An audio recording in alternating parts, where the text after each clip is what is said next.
North Dakota is located in the north central of the United States and also one of the major agricultural states in the United States. This state is the main producing area of the United States, including spring wheat, soybeans, corn, and other crops. The heat and dry weather that began last summer has made the state's crop planting facing severe challenges this year. The North Dakota Grain Growing Association is coordinating between farmers and the market, helping farmers improve planting techniques and yield, so as to obtain better returns. On our way to North Dakota, there are contiguous grain fields, including spring wheat, corn, pinto beans, and etc.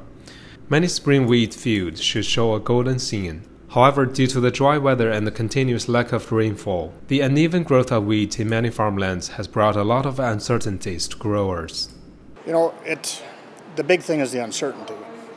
It started, we couldn't even have enough moisture to get the ground out, or the crop out of the ground evenly. So we had, as you'll see in the fields later on, we got big variabilities between some crops ripe, some grass green, some didn't come up for 3 weeks, and then all of a sudden it came up. And now you've got to either go out and pre-harvest, try to find that, where you don't lose quality, but you don't want to lose test weight either, because you got, some stuff's mature, some stuff isn't. So that's part of the challenge.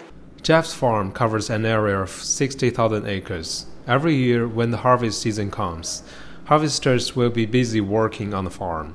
The largest grain storage aside the farm is for 65,000 bushels. However, due to the impact of the dry weather this year, Jeff predicts that this year's output will drop from 70 bushels to 5 to 10 bushels. Following Jeff and other farmers in nearby areas, we come to the grain field, which show really uneven growth situation. With wheat's color varies from green to yellow, farmers all feeling complicated when driving by the fields every day. Even the land has been sun-dried and cracked. For farmers, it's extremely difficult to make decisions about harvest time. Under normal weather conditions, good growing conditions, we should have heads this size, or larger. But with what's going on with the tough weather conditions and all the heat and lack of moisture, this is what we're seeing prevalent throughout the field. I just went down into a small area the size of a baseball diamond. We have to look for this very carefully, and it's not easy to find this length even. No, it's hard to find this. This is rare in this field.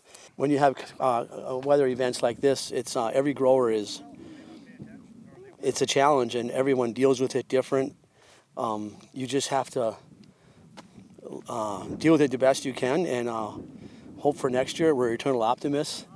We think it's going to be better next year, which hopefully it is.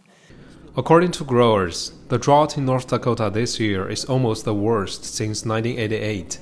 The output of spring wheat that year dropped sharply to 7 bushels per acre. Nowadays, with the continuous improvement of agricultural planting technology and mechanization, the agricultural cost is greater. From the perspective of input-output ratio, the loss of farmers caused by this year's drought may be even worse.